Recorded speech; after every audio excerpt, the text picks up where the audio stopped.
गुजरात के सौराष्ट्र क्षेत्र में आने वाला अहमदाबाद केंद्र सरकार की एक्स श्रेणी के शहरों की सूची में शुमार है।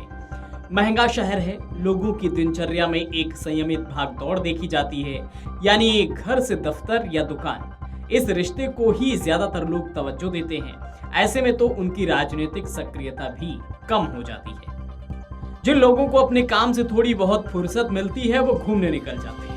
अमित शाह के लोकसभा क्षेत्र गांधीनगर का भी कुछ हिस्सा अहमदाबाद में पड़ता है। चुनाव को लेकर जब लोगों का मन टटोला गया तो गुजरात की सियासत को लेकर लोगों में मजबूरी का भाव नजर आया। रेड कारपेट से मुसलमानों को दिक्कत नहीं है, मगर राहुल गांधी से शिकवा है। तभी तो नरेंद्र मोदी स्टेडियम से चंद कदमों की दूरी पर अपना काम धंधा करने वाले लोगों की राय है कि राहुल गुजरात से प्रेम नहीं करते, या उनके मन में ऐसा कुछ है कि हम गुजरात में आ ही नहीं सकते। प्रधानमंत्री नरेंद्र मोदी और केंद्रीय गृह मंत्री अमित शाह के गृह राज्य गुजरात में लोकसभा की सभी 26 सीटों पर एक ही दिन में मतदान होगा, यानी तीसरे चरण में 7 मई को वोट डाले जाएंगे। लेकिन फिर भी गुजरात की इन सीटों पर कोई बहुत ज्यादा चुनावी शोर नजर नहीं आ रहा है। वाहन पर पार्टी का झंडा नहीं दिख रहा है, तो दूसरे राज्यों में जिन बैनर पोस्टर की भरमार रहती है वो सब यहाँ पूरी तरह से गायब हैं। घर की दीवार हो या दफ्तर की, वहाँ पोस्टर नहीं दिखेगा। लाउड स्पीकरों का शोर तो पूरी तरह से नदारत है। मेट्रो के पिलर हो या फ्लाईओवर के, सब साफ सुथरे हैं। लोगों का कहना है कि निगम की सख्ती का नतीजा है। कुछ चुनिंदा जगहों पर ही होर्डिंग्स देखने को मिलते हैं। ऐसे में हमने यहाँ की जनता की राय जानी, आखिर यहाँ के लोगों का क्या कहना है। अब की बार यहाँ कौन से मुद्दे हावी हैं, बीजेपी या कांग्रेस, लोगों को किससे नाराजगी है।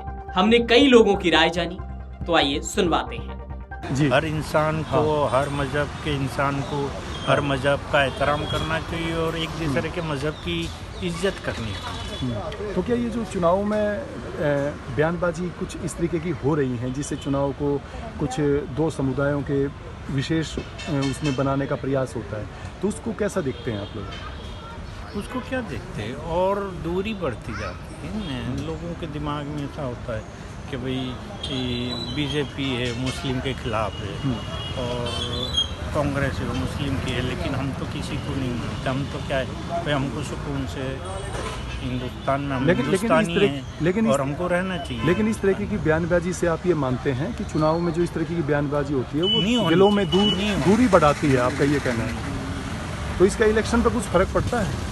हाँ, देखो यहाँ का तो कुछ फर्क पड़ने का कोई क्या है नहीं है। कहने का मतलब क्या है कि इलेक्शन हर इंसान के डेवलपमेंट के बारे में होना चाहिए, देश के विकास के बारे में होवे, भाई हिंदुस्तान को कैसे आगे ले जाएंगे, ये क्या कॉम्युनल मुद्दा हटा देना चाहिए। लास्ट इलेक्शन के वक्त कुछ ऐसा हुआ था कि काफ़ी ज़्यादा एक्सेसिव सभी पार्टियों ने मार्केटिंग किया था और कुछ नए नए जो फ्लाईओवर्स बन रहे थे, नए नए बिल्डिंग्स बन रहे थे, उसी पे भी मतलब कलर काम अहमदाबाद म्यूनसिपैलिटी को वापस से करवाना पड़ा, वो नौबत आ गई थी। तो इस बार शायद उसकी इफेक्ट लग रही है कि मार्केटिंग करने का तरीका थोड़ा ऑफिशियल रखा हुआ है सभी पार्टियों ने। और क्योंकि गुजरात में इतने सालों से भाजपा का ही गढ़ है, तो स्वाभाविक है कि उनका मार्केटिंग का है। होर्डिंग्स मैं देख रहा हूँ पूरे अहमदाबाद में, जहाँ जहाँ मेरा जाना होता है एरिया में, तो बड़े बड़े होर्डिंग्स तो लगे हुए हैं। मोदी साहब के भी लगे हुए हैं, और कांग्रेस की जहाँ तक बात है तो उनके भी होर्डिंग्स दिख रहे हैं, बट डेडिकेटेड एरिया के जहाँ पे उनका थोड़ा वजूद है अभी भी है, वो एरिया में दिख रहा है मुझे। साहब, आपकी बारी क्या है कि कांग्रेस ने अपने चुनावी घोषणा पत्र में कुछ न्याय की बात की थी और उसको काफी सोशल मीडिया से लेकर और चुनावी रैलियों में काफी लोगों को बताया जाता है राइट। कि न्याय आपकी बारी हमारा है। तो इसको यहाँ गुजरात के लोग कैसा देख रहे हैं कांग्रेस पार्टी के लिए? क्योंकि मतलब इतने सालों से भाजपा ही है गुजरात में, और जैसे कि ये कि सभा का इलेक्शन है, तो मैं तो ये मान के चल रहा हूँ कि भी इंडिविजुअल मेरा मानना है कि भी कोई भी पार्टी आए, जो वादे किए जाते हैं जो मैनिफेस्टो में है, जैसे मैं दोनों ही पार्टी के मैनिफेस्टो, जो मेन पार्टी भाजपा है और कांग्रेस है, दोनों पार्टी के मैनिफेस्टो में कल देख रहा था, पढ़ रहा था, तो मैनिफेस्टो की जहाँ तक बात है वो फुलफिल कर पाए, कोई भी पार्टी आए, डेवलपमेंट हो, वही ज़रूरी है, राइट। फिर बात एक होती है और फिर उसका कमिटमेंट फुलफिल नहीं होता है तो कोई भी सिटीजन, मेरे जैसा सिटीजन को अफेक्ट होने ही वाला है कि भाई बात होने के बाद, जैसे भ्रष्टाचार की बात है, जैसे जीएसटी की बात है, मैं प्रैक्टिसिंग सीए हूँ तो जीएसटी की बात है, तो जहाँ तक मैं मानता हूँ कि भी ऑनलाइन सिस्टम आने की वजह से काफ़ी हद तक अच्छा हुआ है इनकम टैक्स में और जीएसटी में, कि मुझे वो चीज़ से वास्ता है मेरा। बट कहीं ना कहीं कुछ ऐसे भी ट्रांजेक्शन्स मैं देखता हूँ मेरी लाइन में कि जो ट्रांजेक्शन को आंख बंद कर दी जाती है। मैं बताना नहीं चाहूँगा, बट उस प्रकार के ट्रांजेक्शन को आंख बंद करके अगर सरकार चाहती है तो उस पर लीगल बैंड कर सकती है, बट उसको फ्री दौर दिया जाता है। पोस्टर का यहाँ कुछ चलन नहीं है कि पहले से निर्धारित होता है कि हमें किसे वोट देना है, किसे वोट नहीं देना है। तो यहाँ पर पोस्टर कहीं लगते नहीं है। जैसे समझ लो कि भाई हमको बीजेपी को देना है या कांग्रेस को देना है, तो वो पहले से निर्धारित होता है कि भाई हमें यही देना है। तो यहाँ पर कोई मकान पर झंडा नहीं लगाया जाता है, किसी का पोस्टर नहीं लगाया जाता, कुछ नहीं लगाया जाता है।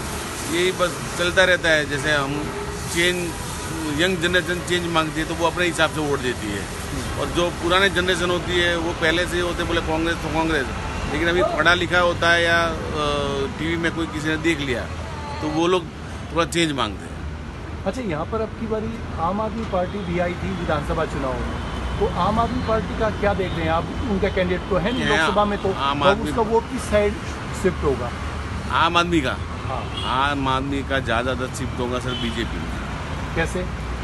समझ लो आम आदमी इतना काम यहाँ पर करती नहीं है और उसका कैंडिडेट भी कहीं दिखाई देता नहीं है। जब चुनाव आएगा उसके थोड़े दिन पहले दिखाई देगा, जबकि कांग्रेस और बीजेपी के जो कैंडिडेट है वो थोड़ा बहुत प्रचार में आते हैं और लगातार किससे मिलते भी हैं। तो इसी वजह से कि ज़्यादा जैसे बोलते मीडिया और इसका थोड़ा प्रभाव है तो बीजेपी के लिए वोटिंग ज़्यादा होती है।